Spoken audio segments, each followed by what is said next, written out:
su perseverancia, su esfuerzo y el privilegio que me dan de poder compartir con ustedes estas clases. Vamos a orar y pidámosle al Señor que en su gracia todo lo que veamos, analicemos, no solamente llene nuestra mente, no solamente nos recuerde la identidad de los bautistas, sino que mueva nuestro corazón y nos permita amar más al Señor y buscarle más. Quiero invitarles a que podamos ir al Señor en oración. Gracias, Señor, por esta tarde. Gracias por mis hermanos en diferentes lugares donde tengo el privilegio, Señor, de que escuchen esta clase. Te pido que los bendigas, te pido que los sostengas, que tu palabra pueda golpear profundamente en sus corazones, en sus mentes. Y te pido, Señor, que a pesar de mí, tu palabra sea enseñada con claridad. Estos distintivos que creemos que son los distintivos bíblicos de una iglesia, del nuevo pacto, te pido que me ayudes a enseñarlos con veracidad, con convicción, pero también con el corazón, Señor, porque necesitamos que tú nos quebrantes, nos muevas, nos enseñes. Y te ruego, Señor, que sea así en esta tarde. Gracias por este privilegio, gracias por este tiempo de comunión a la distancia. Te pido tu ayuda e intervención en el nombre de Jesús. Amén. Quiero, como siempre, que me regalen los primeros minutos para poder hacer una pequeña conexión de lo que hemos venido haciendo, de lo que hemos estado hablando y lo que tenemos hoy delante de nosotros. El día de hoy vamos a continuar nuestra clase considerando la identidad de los bautistas. Esa es la tarea que se me ha asignado, tratar de buscar la identidad de los bautistas. Y yo les dije desde el primer día que la única manera de encontrar apropiadamente esta identidad es yendo a nuestra confesión de fe, a una confesión de fe histórica que demuestre qué es lo que realmente son los bautistas, porque el día de hoy, lastimosamente, mucho de lo que es el movimiento bautista está completamente alejado de las verdaderas raíces de lo que fueron las convicciones al principio. Pero es una bendición poder volver a eso, poder meditar en eso. Y entonces hemos tratado de hacer un análisis a través del primer día y hasta hoy de nuestra confesión de fe como una confesión de fe, en primer lugar, ortodoxa. Y consideramos la ortodoxia comparándola con el credo de los apóstoles, el cual es un escrito de la iglesia histórico que todos están de acuerdo que es quien lleva o quien presenta la ortodoxia cristiana delante del mundo, y así fue para lo que se escribió y así sigue siendo hasta el día de hoy. Al compararlo con el credo de los apóstoles, nosotros llegamos a la conclusión de que la confesión bautista de fe de 1689 no solamente que es ortodoxa, sino que mantiene mucho del lenguaje histórico, tomando prestado de diferentes credos, como el credo de Calcedonia, el credo de Nicea, también el credo de los apóstoles. No solamente que es ortodoxo, sino que también guarda el orden de las doctrinas que se presentan, expandiéndolas en el mismo orden que aparece en el credo de los apóstoles. Así que, desde una perspectiva ortodoxa, nuestra confesión de fe es completamente ortodoxa, lo cual significa que tiene en ella resumido y puesto como su estructura la doctrina que ha sido ciertamente creída, sostenida, amada, proclamada, defendida por la iglesia cristiana a través de la historia. Pero luego y es donde nos encontramos hoy, estamos mirando nuestra confesión de fe a la luz de la Reforma y estamos haciendo la pregunta, ¿es la confesión bautista de fe una confesión reformada? Y la respuesta es sí. Y la forma en la que hemos estado tratando de probar esto es considerando las tres solas originales de la Reforma: sola Escritura, sola fide y sola gratia. Al considerar la sola Escritura, nosotros tuvimos que prestar mucha atención a cuáles eran las implicaciones de la sola Escritura en la vida del tiempo de la Iglesia de la Reforma. Y vimos que de ahí surgía, en primer lugar, el hecho de reconocer que solo la Escritura tiene la autoridad para poder presentar y dar el conocimiento salvífico de Dios. En segundo lugar, que la Biblia es quien revela cómo Dios quiere ser adorado y por lo tanto la adoración tiene que ser hecha en base a lo que ella dice. Y en tercer lugar, la libertad de conciencia, que es parte de poder entender, acercarnos a la Biblia, interpretarla y saber que el único Señor sobre la conciencia de los hombres es su palabra y el Espíritu Santo. Así que al comparar estas tres implicaciones originales de la Reforma, nos dimos cuenta que la confesión de fe pasa la prueba demostrando ser una confesión reformada. Luego analizamos la sola fide y vimos los dos aspectos históricos de la sola fide. La sola fide enseña que la fe es pasiva para la salvación, lo cual significa que no obra para salvar al hombre, no cambia al hombre para que éste encuentre salvación, sino que se aferra, descansa, se abraza en los méritos de Cristo Jesús y entonces a través de eso se obtiene la vida eterna, el perdón de los pecados. Pero también vimos que el otro aspecto que va conectado y que es completamente unido a este aspecto de la fe pasiva es la obediencia evangélica, y habíamos dicho que ese es el resultado inevitable de que alguien ha sido creyente, que alguien ha sido justificado por Dios. Lo que inevitablemente sucede es que su vida comienza a mostrar el fruto de esa fe que, aunque fue pasiva para aferrarse a Cristo por el poder de Dios, esa vida comienza a ser transformada como una consecuencia de la justificación.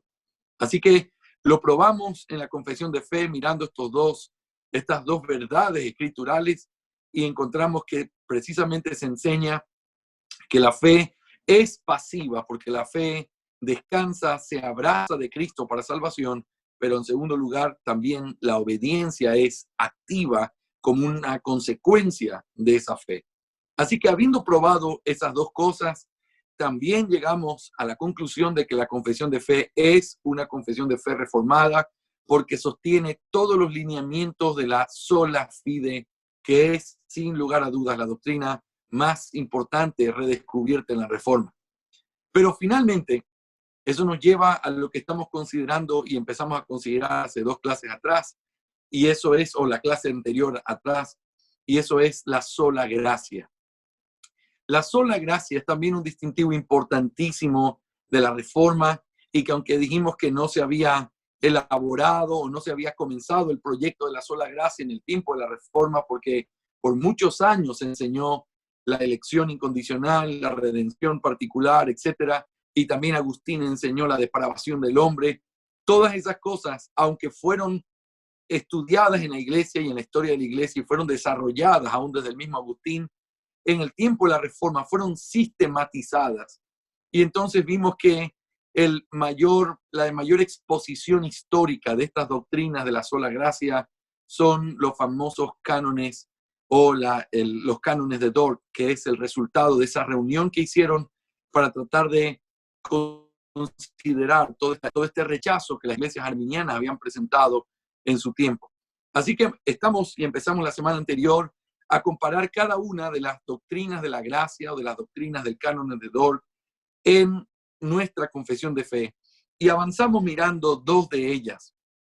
Empezamos hablando de la elección incondicional y terminamos hablando de la obra de Cristo o la expiación particular.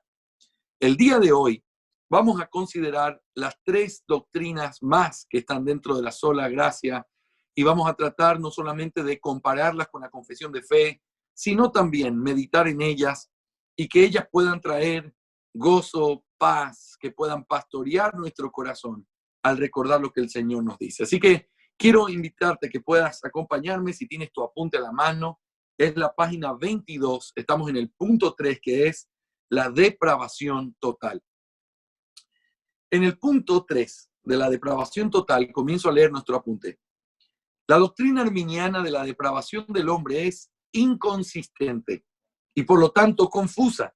Por un lado, sostiene que el hombre está corrompido en sus facultades y que es incapaz de buscar a Dios por su propia cuenta, que no posee su libre albedrío ni puede hacer nada bueno por sí mismo.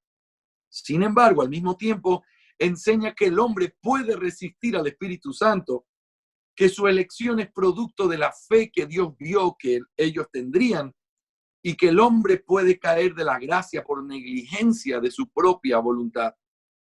Fíjense, y lo que hablamos en la clase anterior, es que cuando uno escucha lo que hoy muchos enseñan sobre la doctrina del hombre, no es arminianismo, sino otra doctrina mucho más antigua llamada semipelagianismo. ¿Por qué? Porque hoy no es fácil escuchar a alguien decir, no, el hombre no tiene libre albedrío. Meterse con el libre albedrío del hombre es casi tocar una de las teclas claves para muchas personas, porque muchas personas definen el amor de Dios en términos de libre albedrío. Y recuerdo yo mismo haber hecho eso hace muchos años atrás. Oh, mira qué amor Dios nos ha hecho, nos ha dado, que nos ha hecho libres. Y el hecho de que Él no nos obligue a amarlo demuestra la grandeza de su amor. Bueno, hubiera sido realmente terrible que Dios, sabiendo que nosotros no podemos buscarle, simplemente a ver los resultados, sabiendo que nunca lo hubiéramos buscado por nuestras propias fuerzas. Y entonces la libertad supuesta que tenemos no es lo que prueba el amor de Dios, sino el hecho de que a pesar de nuestra rebeldía en el alma, Dios nos buscó y nos salvó, aun cuando nosotros no queríamos. Porque el amor no consiste simplemente en dar libertad, sino en buscar el bien del otro. Fíjate, si tuviéramos que ilustrar eso en la vida de nuestros hijos, sería muy absurdo que tú escuches decir a mí, mi hermano, yo amo a mis hijos tanto que yo les doy libertad, que ellos escojan lo que ellos quieran. Si ellos quieren almorzar lo que hay en la mesa, bien. Si no quieren comer, está bien también. Si quieren acostarse a la hora que yo les digo, está bien. Y si no, también. Pero, y si quieren estudiar en el colegio, está bien. Pero si no, también está bien. Porque yo les muestro mi amor a través de la libertad. Yo respeto lo que ellos quieran, porque mi amor se muestra en la libertad que les doy. Usted me diría, pastor, mire, todo bien, usted sabe un poquito de la confesión de fe, pero usted no sabe nada de cómo criar a los hijos.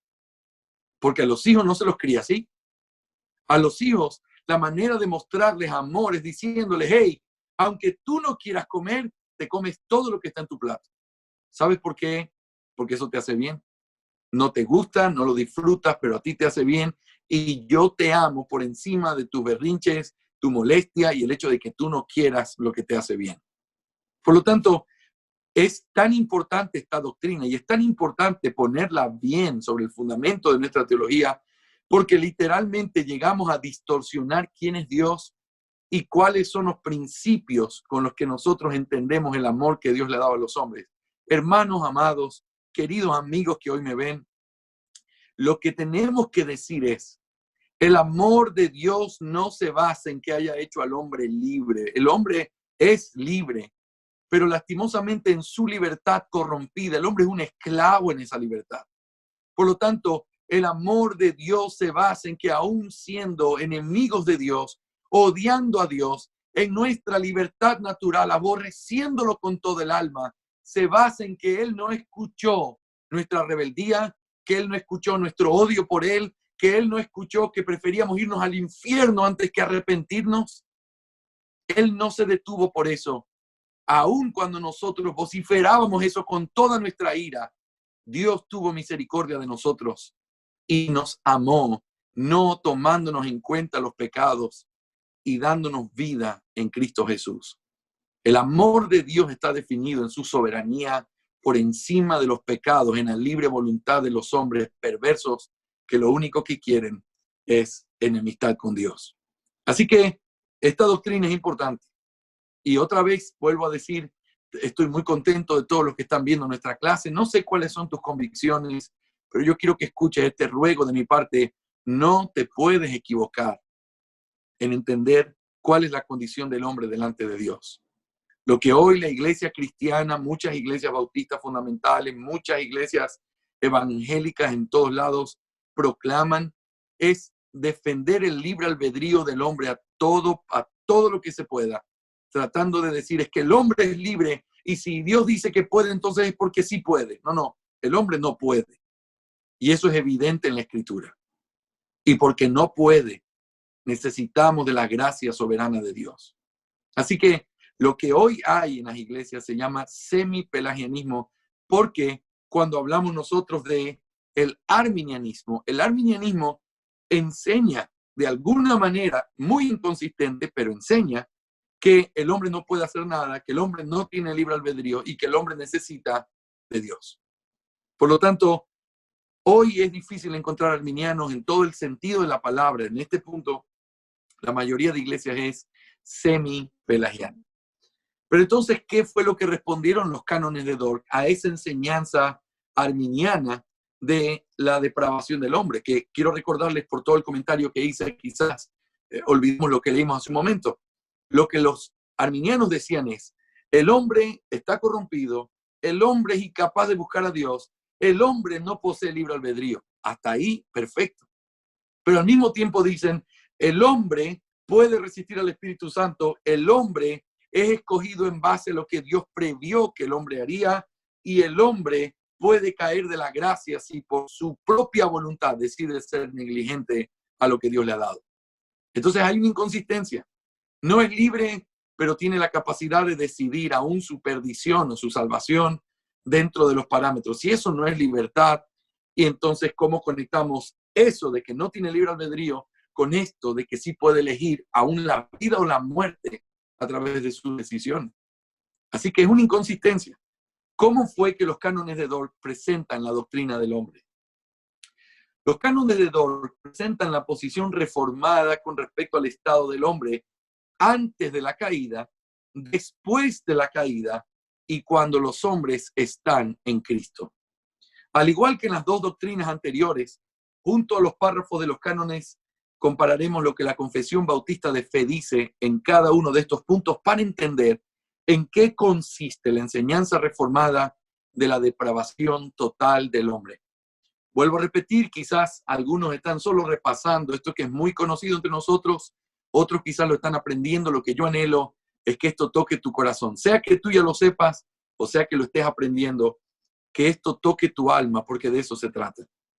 En primer lugar, la primera cosa que se enseña en la doctrina reformada de la condición del hombre es la siguiente.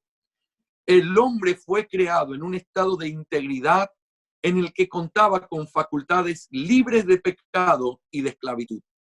Fíjate, lo primero que se enseña en la condición del hombre es que eficazmente el hombre tuvo libre albedrío. El hombre fue creado justo, recto, sin mancha, sin pecado, sin una voluntad caída. El hombre fue hecho perfecto y vio Dios lo que había hecho y dijo Dios que era bueno. Mira cómo lo reflejan los cánones de Dort en el capítulo 3, párrafo 1. Desde el principio, el hombre fue creado a imagen de Dios, adornado en su entendimiento con conocimiento verdadero y bienaventurado de su Creador y de otras cualidades espirituales en su voluntad y en su corazón, con la justicia en todas sus afecciones, con la pureza, y fue, a causa de tales dones, totalmente santo. Quiero que notes el énfasis que se hace en una condición en la que el hombre está completamente libre de pecado, es puro, tiene sus afectos completamente intactos y es capaz de decidir en medio de un ambiente de santidad donde él no había participado del pecado. Nuestra confesión de fe en el párrafo 6, capítulo 6, párrafo 1, dice así: si bien Dios creó al hombre recto y perfecto y le dio una ley justa que hubiera sido para vida si la hubiera guardado, y amenazó con la muerte su transgresión. Y nuestra confesión inmediatamente dice, pero no permaneció. Ok, muy bien. Entonces estamos mirando, hermanos queridos, el asunto relacionado con este primer punto de la doctrina reformada que tiene que ver con la caída del hombre. Y lo primero que decíamos es que el hombre fue creado en un estado recto, en un estado de perfección original, inicial, y así le plació a Dios hacerlo, y Dios vio que era bueno. Eso nos lleva a nuestro segundo punto importante en lo que tenemos que mirar, y eso es, por causa del pecado, el hombre perdió su condición de integridad y se corrompió en todas sus facultades.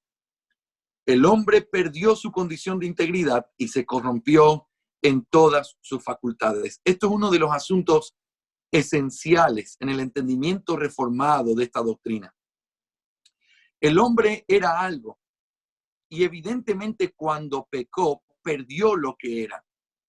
Lastimosamente, debido a una mirada muy superficial de lo que la caída es, o debido a una mirada muy superficial de lo que es la herencia o la corrupción del pecado, muchas personas han llegado a menospreciar también el estado del hombre. Piensen conmigo por un momento.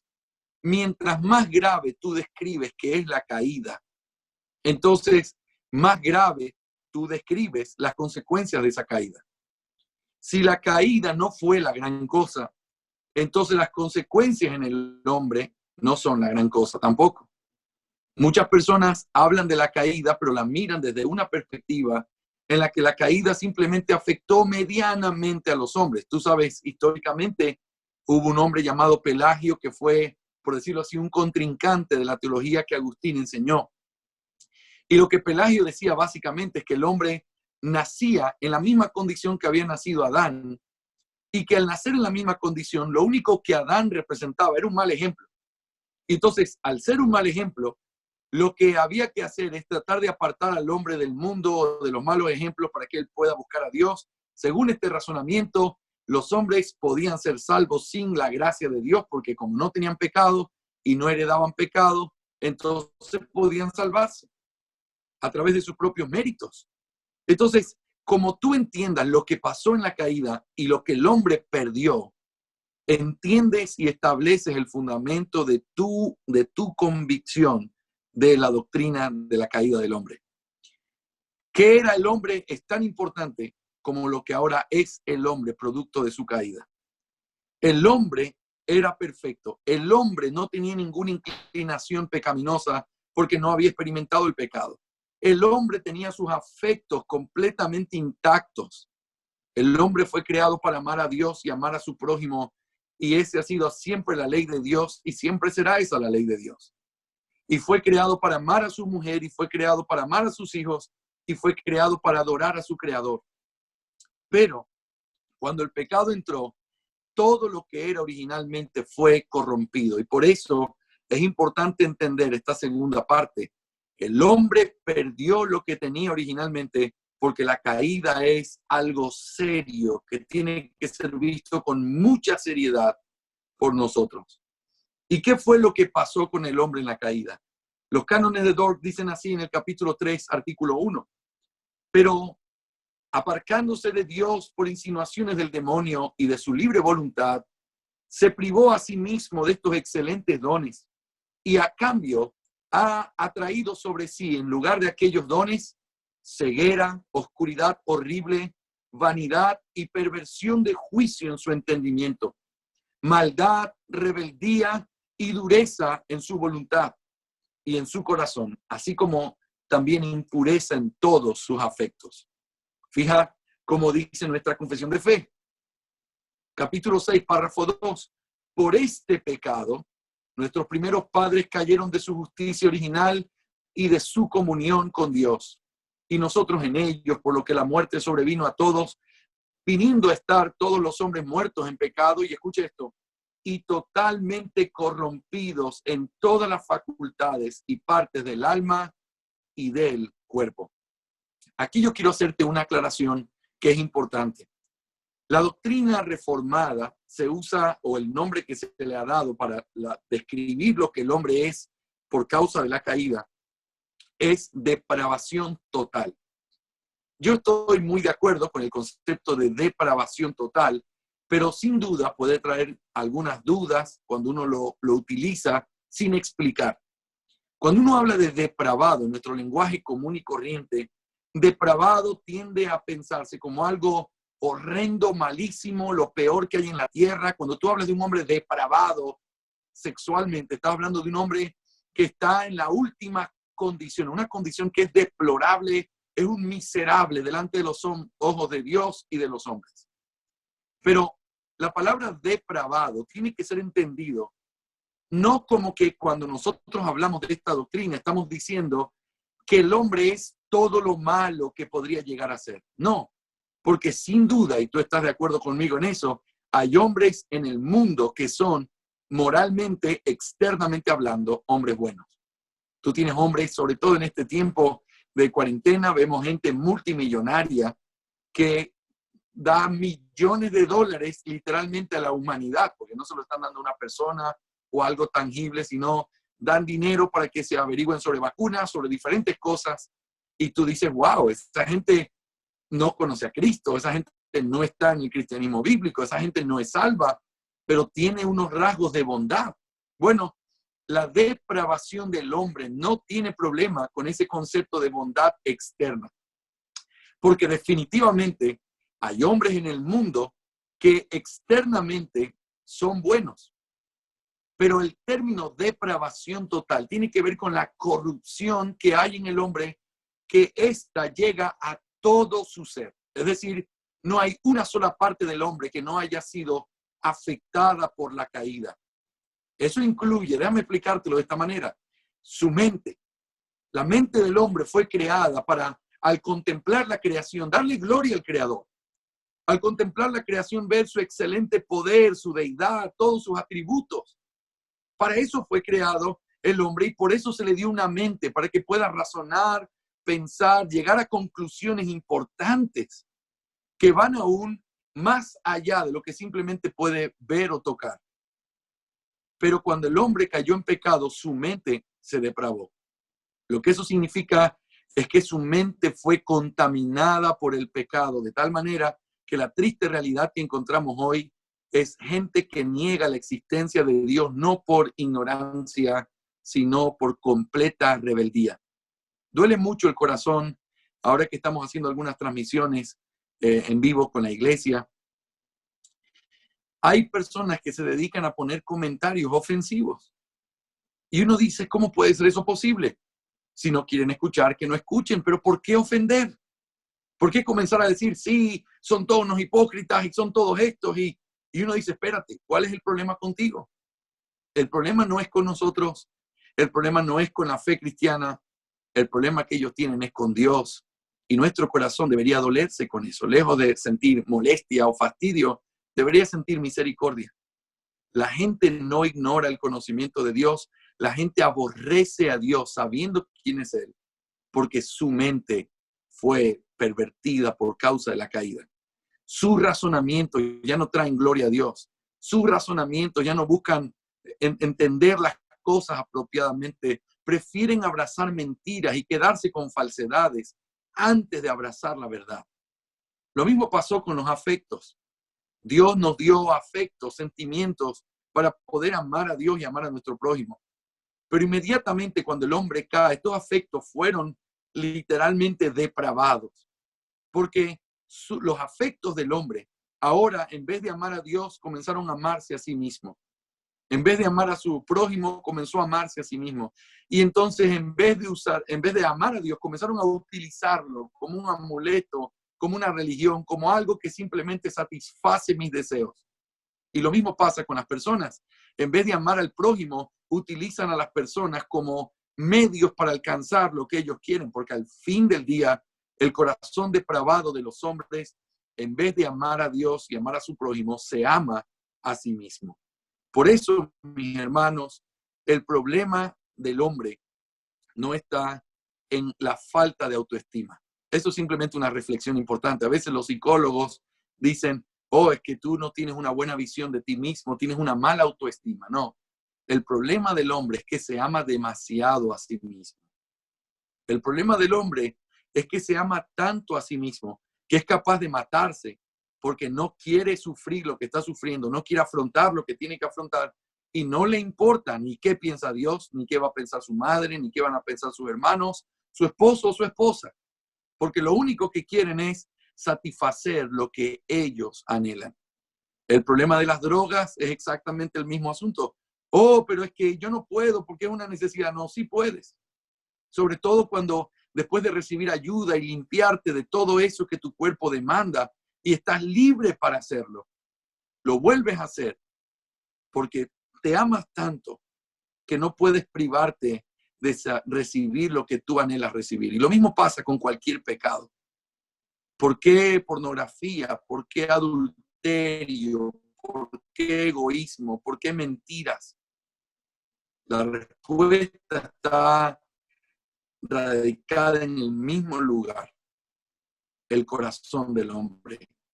El corazón del hombre ha sido depravado a sí mismo y es pecado. Pero también fue afectado en su voluntad.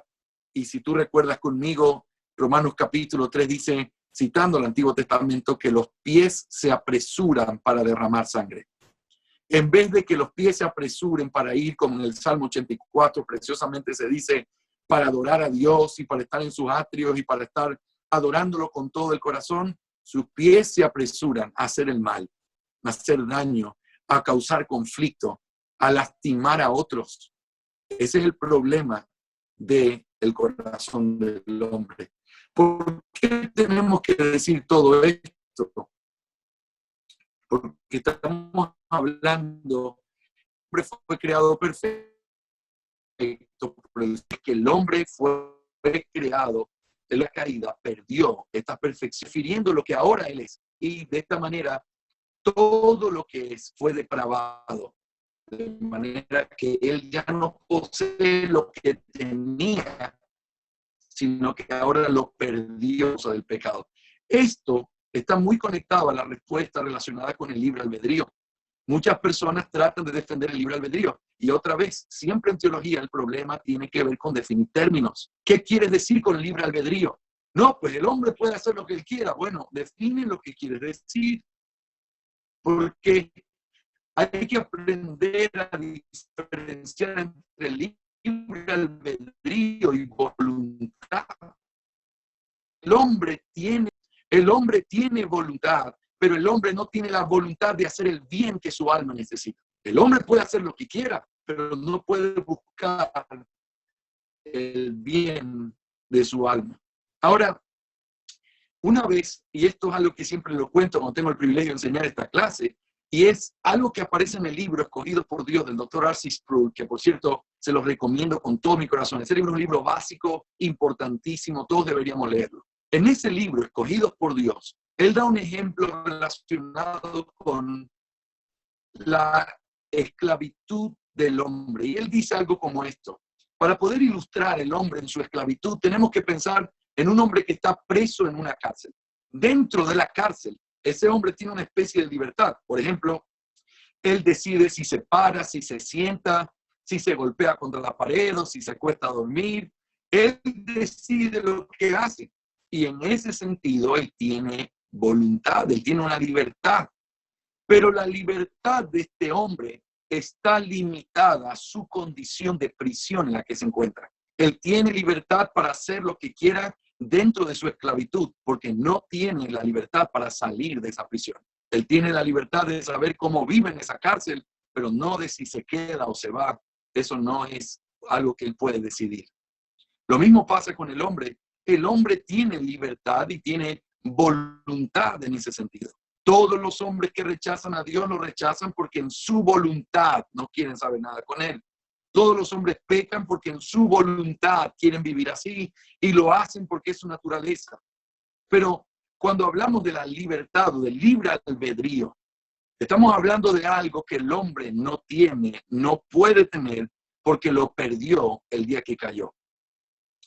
Martín Lutero, en su precioso libro sobre la esclavitud de la voluntad, que también se los recomiendo muchísimo, él explica que los deseos están subordinados a deseos mayores. Por ejemplo, él dice que cuando uno tiene un deseo que es más fuerte que otro, tú eres un esclavo de ese deseo. Y por poner un ejemplo contemporáneo, yo podría decir mira, tú puedes ir a acostarte en el sillón y comenzar a mirar televisión. Y la película está muy entretenida y realmente quieres verla. Pero de pronto tú tienes que pararlo, tienes que pararte, tienes que salir de ahí porque necesitas ir a tomar agua, porque lo necesitas. Entonces, la pregunta es, si estás viendo una película y tienes ganas de tomar agua, ¿qué es lo que vas a hacer? La respuesta es aquello que sea más fuerte en ti. Esa pasión que sea más fuerte en ti es la que tú vas a obedecer. Si tú tienes más sed que ganas de ver esa película, te vas a parar y la vas a ir a ver. Pero si tú tienes más ganas de ver esa película, te vas a aguantar la sed y te vas a quedar ahí hasta que termine. Por lo tanto, pasa lo mismo con el hombre. El hombre, al pensar en sus condiciones, en sus pasiones, el hombre está completamente pervertido en sus deseos. Lo que es más poderoso en él, o lo único a lo que él se puede inclinar, son cosas que van en contra de Dios, en contra del bien de su alma, en contra de aquello que le hace bien a él. Así que en ese contexto, el hombre perdió su libertad, su libre albedrío, pero el hombre sigue teniendo una libertad que es esclava de sus deseos pecaminosos. Así que el hombre no es libre, aunque el hombre usa de cierta libertad dentro de la esclavitud en la que él vive. Eso nos lleva a un tercer punto. Pastor. Adán ¿Ok? actuó como representante de la humanidad. Roberto, ¿me dijiste algo? Sí, pastor. Se está entrecortando, pastor, la imagen y también el audio. A ver, Está-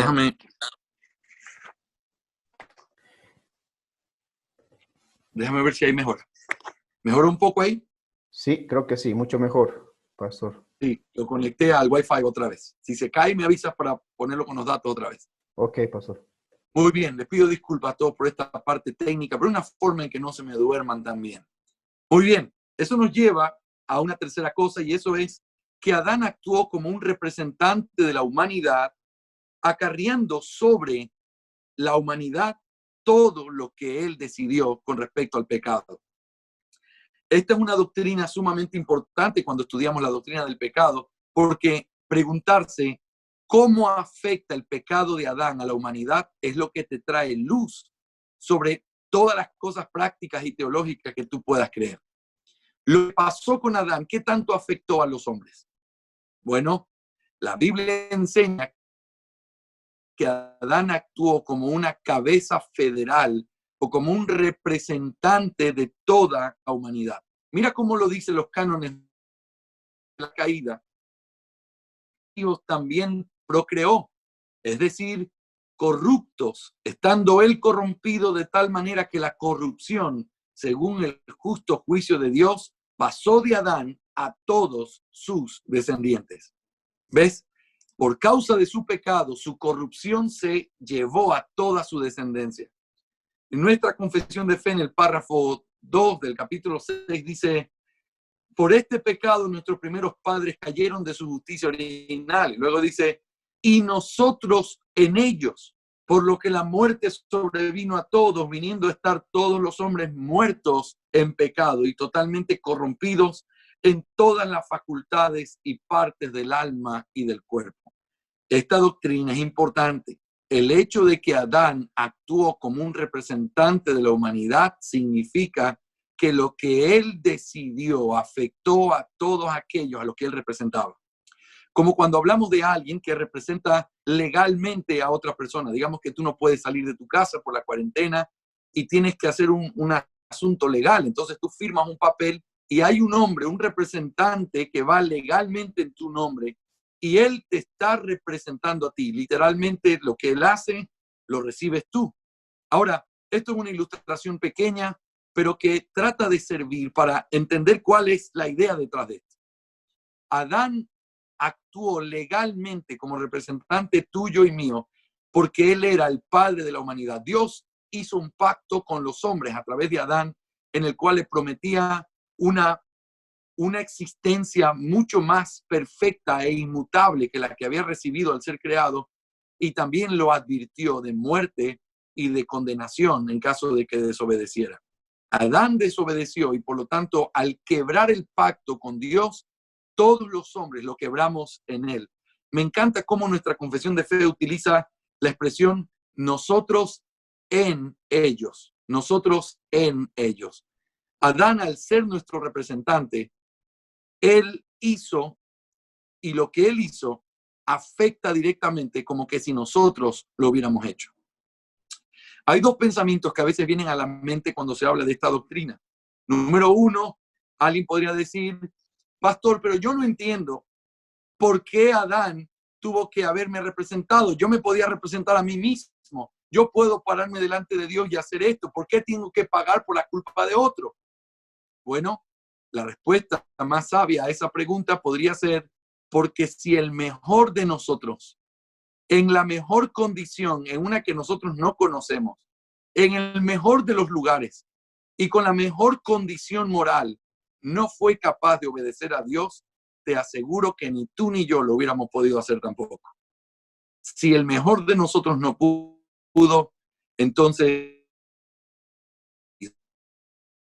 y una segunda objeción tienen: pastor, pero yo me rehúso a aceptar que él sea la cabeza federal. ¿Y quién lo puso a él para representante mío? Si yo no tengo nada que ver con él, yo no nací ahí, yo no ni siquiera existía, ¿por qué me tiene que representar él? Bueno, la respuesta a eso es muy sencilla: porque Dios lo señaló divinamente, lo cual implica que si tú tienes un problema con que Adán te represente en la creación, también deberías tener un problema con que Cristo sea tu representante. Porque así como tú recibes la consecuencia de lo que otro hombre hizo, también tú recibes los beneficios de lo que un hombre hizo y tú no podías hacer. Negar esta representación federal es necesariamente tener que negar la representación federal que Cristo Jesús hizo por su pueblo. Por lo tanto, tienes que abrazarla, la Biblia la enseña y nosotros tenemos que saber que es así. El pecado de Adán se transmitió a toda su descendencia, su corrupción, su culpa fue transportada a través de generación natural a todos los hombres que descendemos de él. Eso es toda la raza humana. Eso me lleva a una cuarta cosa importante dentro de la doctrina de la caída del hombre. Y eso es, la culpa de Adán fue imputada a su descendencia. Por consiguiente, dicen los cánones de Dort, todos los hombres son concebidos en pecado y al nacer como hijos de ira. Todos los hombres nacen con ese pecado, son concebidos en pecado y nacen como hijos de ira. Nuestra confesión de fe en el capítulo 6, párrafo 3 dice, siendo ellos la raíz de la raza humana y estando por designio de Dios en lugar de toda la humanidad, la culpa del pecado fue imputada. ¿Ves? Otra vez, y nuestra confesión de fe lo recoge bien, es un asunto designado por Dios. Fueron divinamente señalados como nuestros representantes, tanto Adán como Eva. Pero el hecho de que ellos pecan hace que su culpa sea imputada sobre nosotros. Es decir, cuando tú naces debiendo lo mismo que Adán debió por causa de su pecado. Separados de Dios, condenados a eterna perdición por causa de haber quebrantado la ley de Dios. Por ser su descendencia, lo que él cometió se traspasa a nuestra cuenta. La palabra imputación, si es la primera vez que la escuchas, es una palabra que tiene una terminología legal, que también se usa mucho en un contexto de bancario o económico, donde tú tienes algo que se pone en la cuenta de otra persona. Si yo quiero hacerte un regalo, yo voy y deposito dinero en tu cuenta. Ese dinero que yo pongo o el dinero que es mío, te lo estoy poniendo a ti, no por algo que tú haces, sino que tú eres completamente pasivo. Tú lo recibes como parte de algo que yo te doy o que yo quiero compartir contigo. Esa idea de transferir a la cuenta o poner en tu cuenta algo es la idea de imputación y es la idea de imputación del pecado de Adán. El pecado de Adán fue puesto en tu cuenta porque fue así como Dios lo designó. Dios lo designó como el representante. Su culpa es nuestra culpa.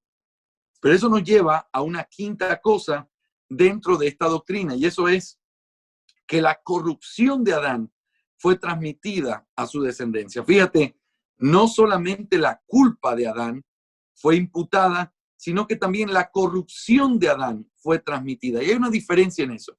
La culpa es el quebrantamiento de la ley y lo que nosotros merecemos por eso. Pero la corrupción son las consecuencias que trae eso sobre nuestra vida, sobre nuestra eternidad, sobre nuestro cuerpo, sobre lo que somos. En el capítulo 3 de los cánones de Dort, artículo 3, dice, por consiguiente, todos los hombres son concebidos en pecado y al nacer como hijos de ira, escucha esto, incapaces de algún bien saludable o salvífico e inclinados al mal, muertos en pecado y esclavos del pecado. Y no quieren ni pueden volver a Dios, ni corregir su naturaleza corrompida, ni por ellos mismos mejorar la misma. Nuestra confesión de fe lo dice de esta manera. Siendo ellos la raíz de la raza humana y estando por designio de Dios en lugar de toda la humanidad, la culpa del pecado fue imputada. Y ahora escucha esto. Y la naturaleza corrompida transmitida a su posteridad, descendiente de ellos mediante generación ordinaria, siendo ahora concebidos en pecado, y por naturaleza hijos de ira, siervos del pecado, sujetos a la muerte y a todas las demás desgracias espirituales, temporales y eternas. A no ser que el Señor Jesús los libere. Tú notas aquí con claridad, se nota con claridad cómo se enfatiza el hecho de que no solamente es la culpa, sino también la corrupción. O sea, una cosa es la culpa, yo llevo la culpa o la deuda que Adán tiene, yo la llevo también, pero no solamente la deuda, sino también la condición que Adán dejó a la humanidad por causa de su pecado. Entonces, nacemos con cuerpos que van a morir, nacemos con almas muertas, nacemos siendo esclavos del pecado, nacemos en toda la corrupción de nuestra carne, nacemos recibiendo las consecuencias que Adán recibió por su pecado. Tenemos su culpa, pero también tenemos las consecuencias de esa corrupción en la naturaleza humana que Adán recibió por su pecado. Toda su descendencia trae consigo su culpa y su corrupción. Ahora, quisiera que pudiéramos ver como parte de esta corrupción heredada de Adán, el hecho de hablar del libre albedrío, aunque lo hemos hablado brevemente, quiero leerte los párrafos de la Confesión de Fe donde se explica de una manera más detallada el asunto del libre albedrío. Es preciosa la forma en cómo se describe y al mismo tiempo muy ilustrativa, muy didáctica para que nosotros podamos entenderla. El hombre perdió su capacidad de buscar a Dios y de buscar el bien espiritual para su alma. La voluntad se volvió esclava de la naturaleza pecaminosa del hombre. La confesión invierte un capítulo entero para tratar este asunto relacionado con el libre albedrío de los hombres. Quiero que me tengas paciencia porque quiero leerte esto y explicarte brevemente lo que dice cada uno de estos 5 párrafos del capítulo 9 de la Confesión de Fe, porque esto ayuda, esto nos afecta todo lo que hacemos, incluyendo el evangelismo y la forma en cómo evangelizamos a otros. El primer párrafo del capítulo 9 dice así: Dios ha dotado la voluntad del hombre de una libertad natural y de poder para actuar por elección propia, que no es forzada ni determinada a hacer bien o mal por ninguna necesidad de la naturaleza. Fíjate, el hombre, en primer lugar, fue creado con la capacidad de elegir. Hay que hacer la distinción, como te decíamos un momento, de la capacidad de tener voluntad y el hecho de tener libre albedrío. Cuando hablamos de voluntad, estamos hablando precisamente de la capacidad de elegir. La voluntad siempre va a estar en el hombre y nunca puede dejar de estar ahí, porque la voluntad es parte del reflejo de Dios en los hombres. Entonces, sería absurdo decir, no, el hombre no tiene voluntad ahora que ha pecado. No, es que la imagen de Dios, aunque ha sido distorsionada, el hombre sigue siendo la imagen de Dios. Y la imagen de Dios no es algo que el hombre tiene, sino algo que el hombre es. Entonces, tener voluntad, decidir cosas, por más cotidianas y sencillas que parezcan, reflejan a Dios en lo que nosotros hacemos. Cuando un hombre decide hacer algo, construir algo, moverse hacia un lugar, está reflejando algo que Dios es. Dios es un Dios libre que tiene voluntad. Pero cuando ya hablamos de libre albedrío, entonces estamos hablando de algo diferente, porque ya no es simplemente un asunto de su voluntad o su naturaleza como imagen de Dios, sino que tiene que ver con un asunto espiritual de su comunión con Dios. Y eso nos lleva al párrafo 2, donde se nos habla de cómo era el hombre en el estado de inocencia, o dicho de otra manera, antes de que Adán cayera, después de que fue creado, pero antes de caer. ¿Cómo era la voluntad del hombre? Mira lo que dice el párrafo. El hombre en su estado de inocencia tenía libertad y poder para querer y hacer lo que era bueno y agradable a Dios, pero era mudable y podía caer de dicho estado. ¿Ves? En primer lugar, el hombre fue facultado en su estado de inocencia antes del pecado con una voluntad que podía escoger lo que era bueno y agradable a Dios. El tema es que esta voluntad libre era una voluntad que era mutable. Estoy convencido de que una de las promesas de Dios que son implícitas en la consecuencia que le dice a Adán, el día que comas morirás. Si por comer había muerte, entonces por obedecer tenía que haber vida. Y tenía que haber una vida en un estado mejor y mayor y espiritualmente más elevado que el que tenía ahora Adán. Por supuesto, una de esas cosas era la promesa de que tenía que ser transportado o cambiado su mutabilidad a algo donde nunca pudiera mutar.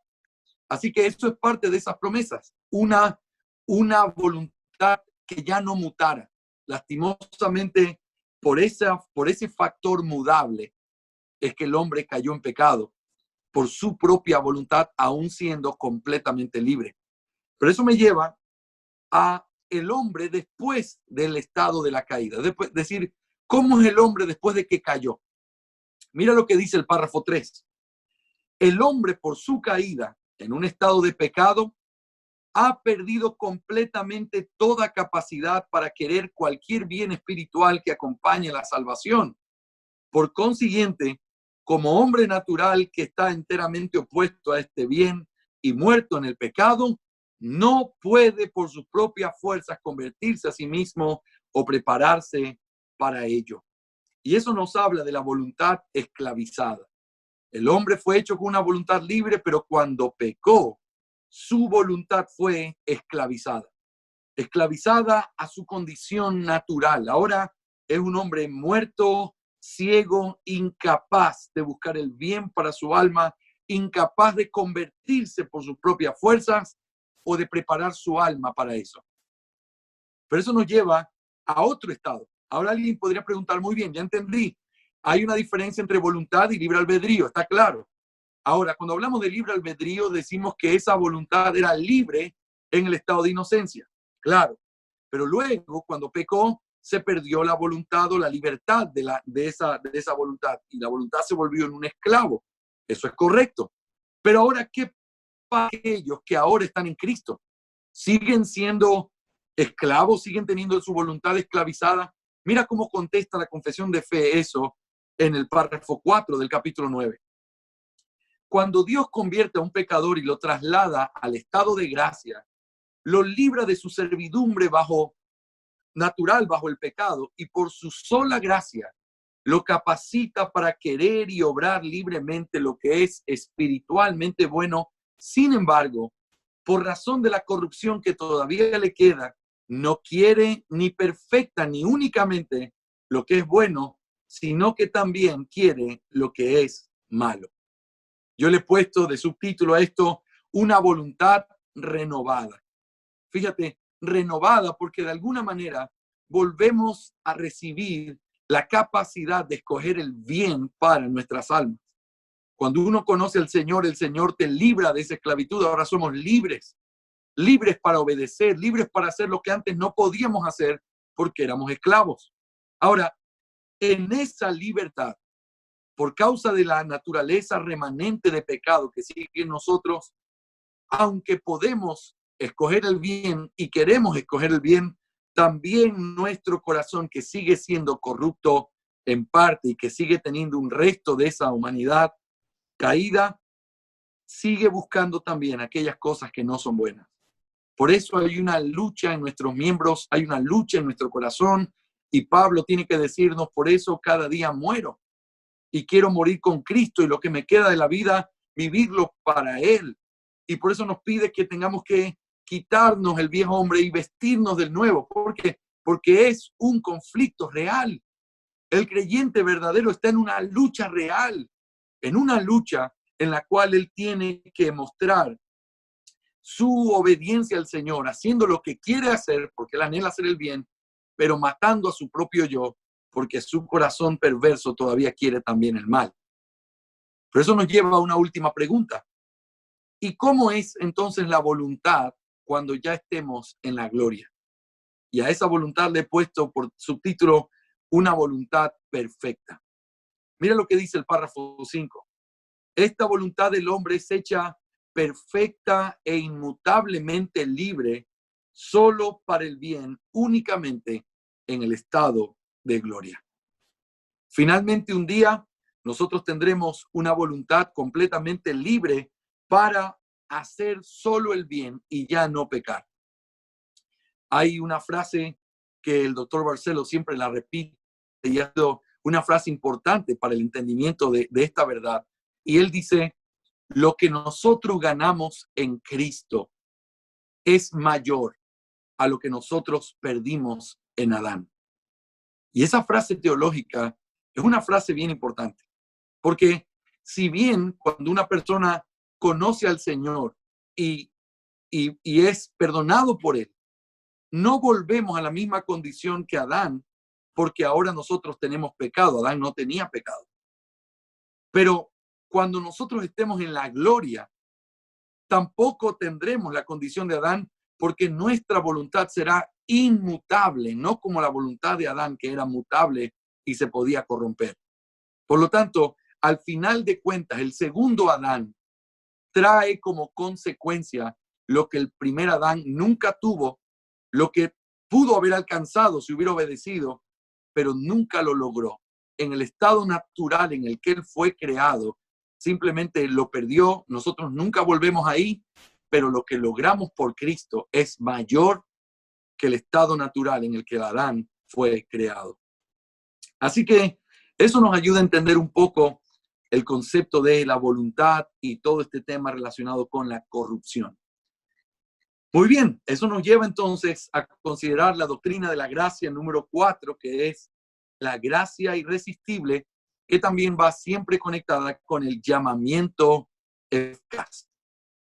El arminianismo sostiene que la gracia de Dios puede ser resistida apelando a pasajes como Hechos 7, en donde Esteban dice a los líderes del pueblo de Israel, vosotros resistís siempre al Espíritu Santo como vuestros padres, así también vosotros. Hechos 7:51.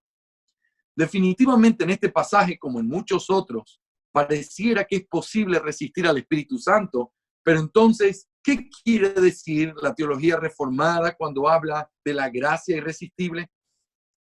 Los teólogos reformados han hecho una distinción que permite encontrar el equilibrio entre esta tensión, y esta es la distinción entre el llamado externo y el llamado interno. El llamado externo es aquel que se hace cuando se predica el evangelio. El oyente está recibiendo en su mente y en sus oídos la exposición de la palabra de Dios, del evangelio. En este sentido externo, el oyente puede resistir a lo que está escuchando y no recibirlo. Creemos que cada vez que la Biblia menciona que Dios es resistido, se está refiriendo precisamente a este llamado, un llamado externo. Pero luego está también el llamado interno. Y eso es lo que se refiere al llamado eficaz o la gracia irresistible. Este llamado es hecho por Dios en el corazón de aquellos que Él quiere y los lleva irresistiblemente a los pies de Cristo. A esto se refiere la teología reformada de la gracia irresistible. Ahora, quiero que notes algo. El día martes estuve enseñando el catecismo bautista y entonces hay una pregunta interesante que tiene que ver con el hecho de que en la palabra de Dios se encuentra lo que un hombre necesita para ser salvo. Sin la Biblia nadie puede tener el conocimiento salvífico. Pero en un momento el catecismo pregunta, a través de las preguntas que hace Benjamin Pedón, él pregunta, ¿pero es la Biblia sola la que nos lleva al conocimiento salvífico de Dios? Y de una manera sorpresiva contesta, no. Y uno dice, espérate, ¿cómo no? Si en la Biblia está todo lo que el hombre necesita para ser salvo. Y la Biblia tiene poder y autoridad. Eso es ciertísimo. Pero hay algo importante que nunca podemos dejar de lado. Cuando hay un milagro de salvación, es porque dos elementos indispensables se unieron. Y eso es la predicación del Evangelio de Jesucristo y el poder regenerador del Espíritu Santo. Cuando uno predica la palabra, este primer elemento da a conocer la verdad de Dios y el Evangelio, que es suficiente para salvar a alguien. Sin embargo, al predicar la palabra y dar este conocimiento salvífico, los hombres pueden rechazarlo y de hecho lo hacen todo el tiempo porque su corazón no quiere a Dios. Su corazón no anhela buscarle, su corazón no quiere recibir lo que Dios está ofreciendo. El viernes pasado prediqué sobre 1 Corintios capítulo 2 y cuando dice, porque el hombre natural no percibe las cosas que son del Espíritu de Dios, la palabra percibir es una palabra que se utiliza en el Nuevo Testamento para hablar de recibir, algo que tú recibes. No tiene que ver solamente con que no entiende, tiene que ver con una hostilidad natural. El hombre no le interesa recibir lo que viene de parte de Dios. Siempre que se predica el evangelio, el hombre dice, no, no, no, no quiero, no me interesa. Y ese rechazo externo es la realidad que siempre debemos esperar cuando se predica el evangelio. Que la gente diga no, no debería desanimarte en tu ministerio. Debería recordarte y llenarte de compasión al recordar que estás predicando a la gente muerta que es incapaz de recibir algo de parte de Dios porque lo odian con todo su corazón. Pero cuando Dios en su gracia soberana y por su bendito amor misericordioso con el que mira a su pueblo, envía su bendito espíritu para abrir un corazón y quebrarlo por la mitad y romper la piedra más dura y convertirla en carne pura y tierna. Cuando Dios hace eso, entonces no hay un solo hombre que pueda resistir a esa gracia. No hay un solo hombre que pueda, al ver al Cristo resucitado, decir, no, no me interesa, me quiero volver a morir, como decíamos en la clase anterior. No, no pasa eso. La realidad de lo que pasa es que el hombre muerto por primera vez recibe la gloria de mirar algo tan glorioso que nunca ni siquiera pudo habérselo imaginado. Es como un ciego que está sentado mirando y escuchando, todo el tiempo, cómo le cuentan que hay en esta galería de arte. Oh, mira, esto es precioso, este cuadro tiene esto, este cuadro tiene un río, este cuadro tiene un árbol, y aquí hay una mezcla de colores fascinante. El ciego se puede saber de memoria lo que esos cuadros tienen, pero nunca es como verlos con sus propios ojos. Una persona puede saber de memoria el evangelio, pero realmente lo ve, lo entiende y corre a los pies de Cristo cuando sus ojos son abiertos y ve la gloria de esa cruz. Todos los que han visto la gloria de Cristo, incluyendo hombres perversos y malos como Saulo de Tarso, no tienen otra cosa que caer de rodillas y decir, Señor, ¿quién eres?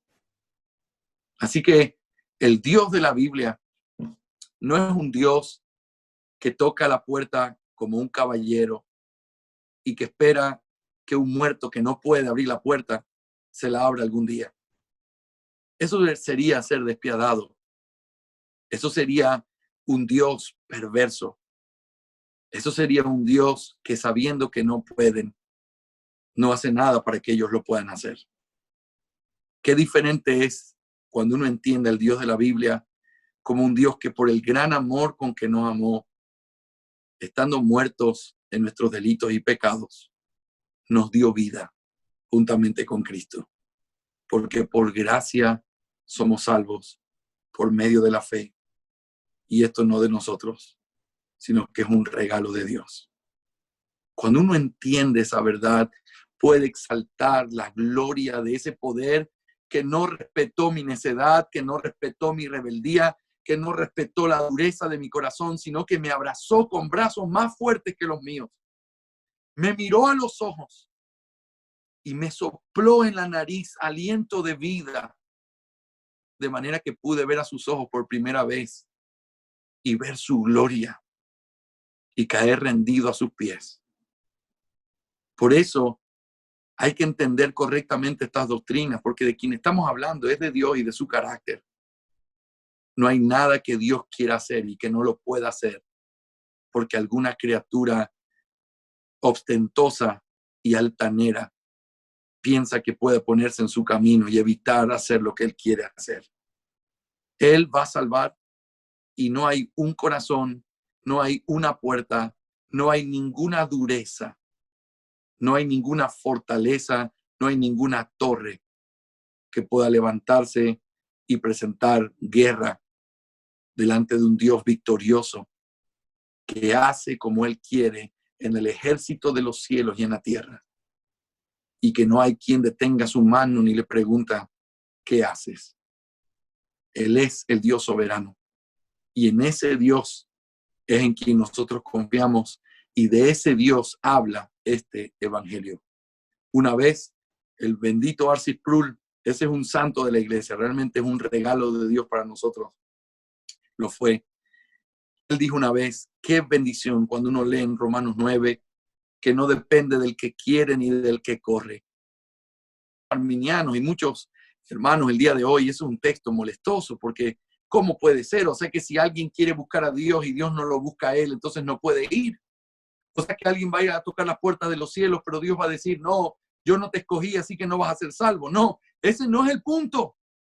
El punto es todo lo contrario. Y Sproul dijo, glorioso texto que dice que no dependió del que quiso, del que corre, porque si hubiera dependido de nosotros, ninguno hubiera buscado a Dios. Ninguno hubiera corrido a abrazarlo con toda su alma. Ninguno. Gloria a Dios que Él no escuchó nuestra necedad. Gloria a Dios que Él no se quedó con nuestro puertazo diciendo, yo no quiero nada contigo. Oh, tú vas a querer. Y eso fue lo que Dios hizo. Gloria al Señor por su soberanía.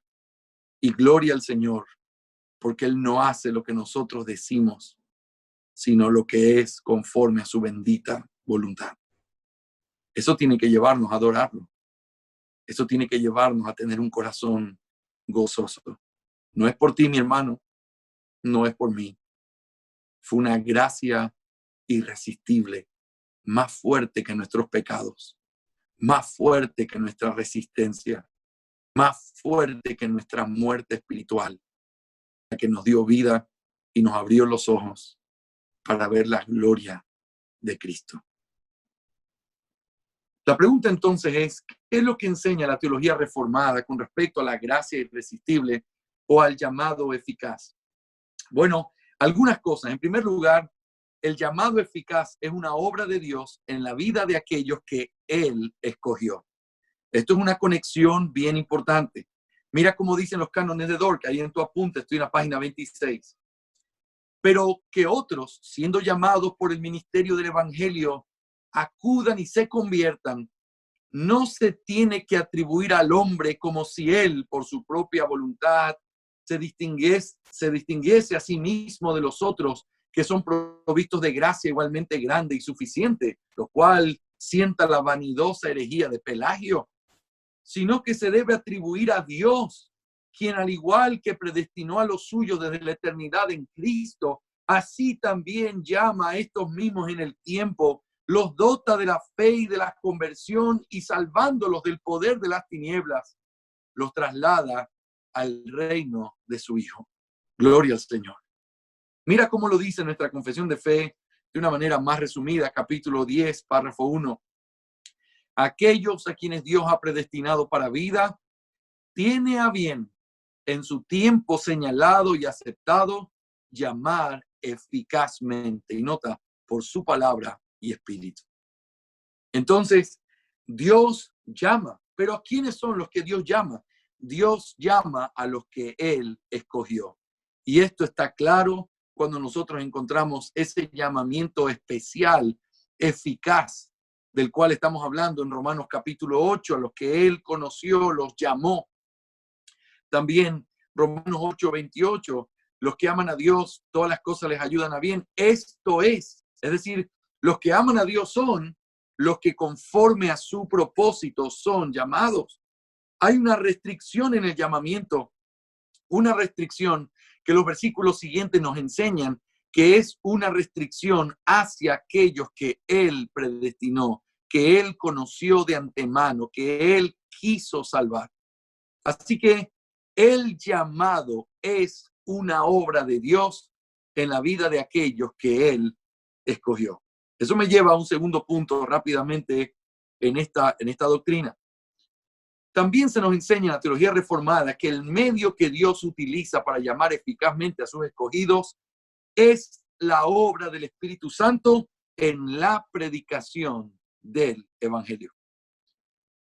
Dice los cánones de Dort, además, cuando Dios lleva a cabo su beneplácito en los predestinados y obra en ellos la conversión verdadera, lo lleva a cabo de tal manera que no solo hace que se les predique exteriormente el Evangelio y que se les alumbre poderosamente su inteligencia por el Espíritu Santo a fin de que lleguen a comprender y distinguir rectamente las cosas que son del Espíritu de Dios. Fíjate, está la conexión inquebrantable de esa conexión entre la palabra y el Espíritu. La palabra y el Espíritu. En el capítulo 10, párrafo 1 de nuestra confesión de fe dice así: aquellos a quienes Dios ha predestinado para vida, tiene a bien en su tiempo señalado y aceptado llamar eficazmente por su palabra y espíritu.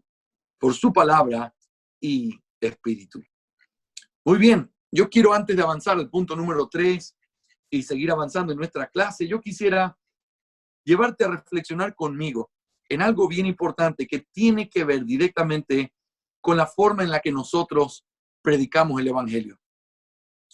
Si tú tienes el mismo contexto que yo, tú quizás vienes de un contexto en donde se te enseñó a predicar el Evangelio, llamar a los pecadores a hacer una oración, a tener que buscar todos los medios posibles. Recuerdo llorarle a la gente, recuerdo haber ido y ser insistente, recuerdo decirle a personas desde su casa, mira, lo que tienes que hacer es simplemente recibirlo.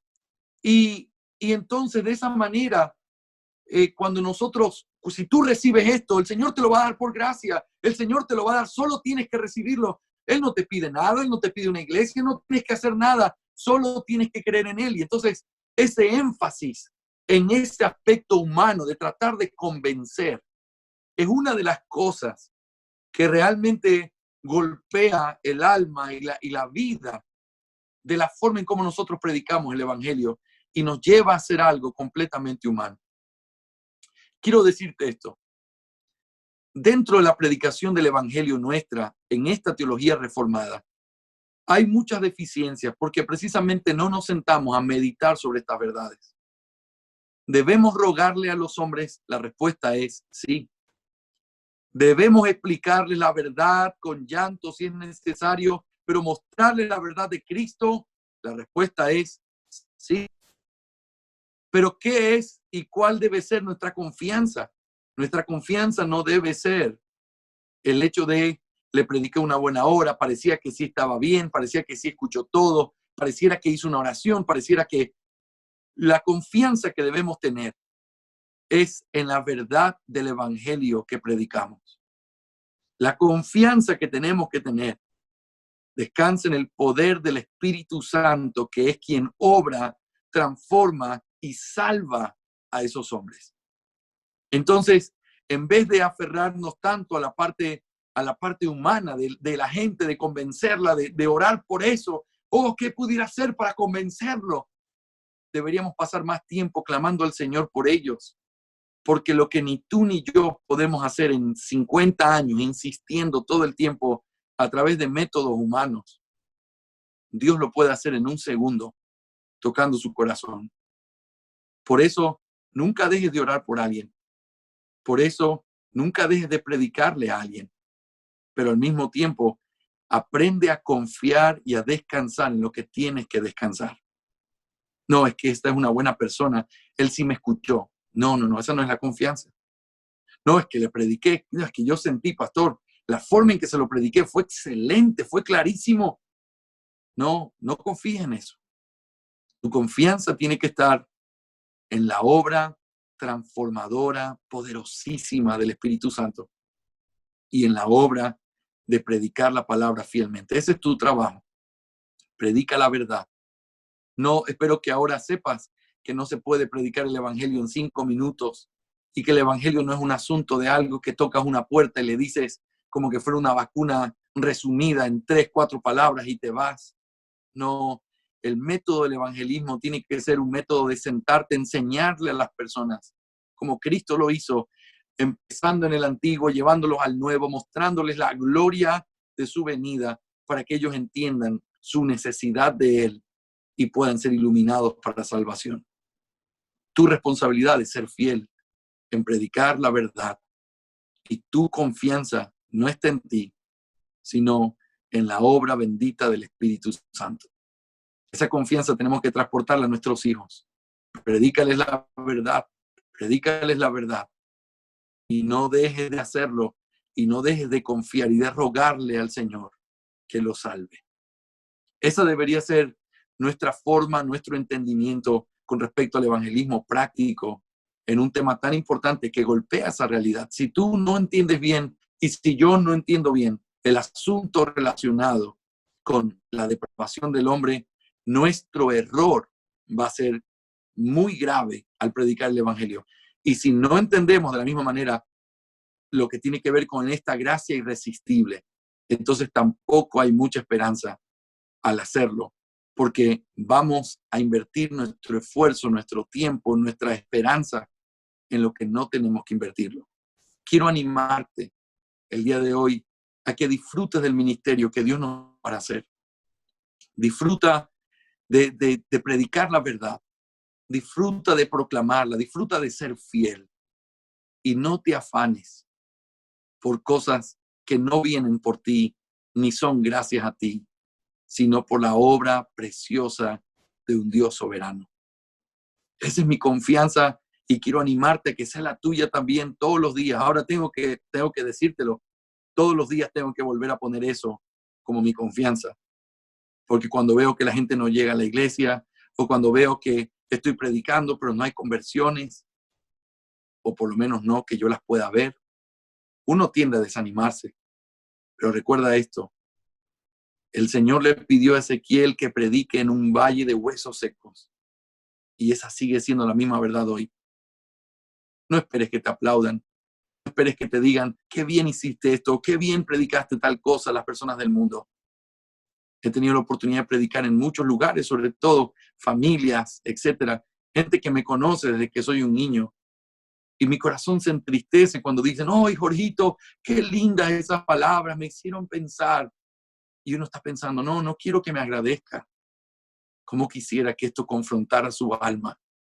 Como quisiera que me odiara por lo que estoy diciendo, con tal de que se salvara entendiendo el evangelio.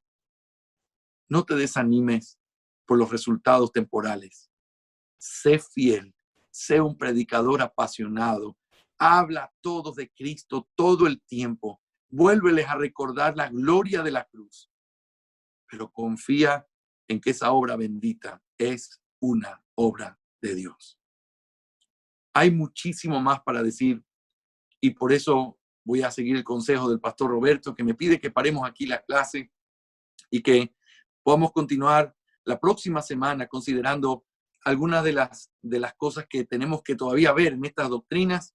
Mi hermano, yo les pido disculpas, la idea era una clase de 2 semanas y ya estoy tomando un poco más que eso. Si a ustedes les parece bien y el pastor Roberto, que amorosamente me invitó a ser parte de esto, si a él le parece bien también, yo estoy muy dispuesto a seguirles enseñando cada semana hasta que podamos terminar. Todavía nos queda esta lección que falta y nos queda una última que con un buen pronóstico y con viento a favor. Y si Yerko no me hace muchas preguntas, no mentira, Yerko, agradezco muchísimo a tu pregunta. Si podemos hacerlo quizás en 2 o 3 clases más, podríamos terminar la clase número 2. Así que vamos a ver qué me dice Roberto, pero estoy muy, muy dispuesto.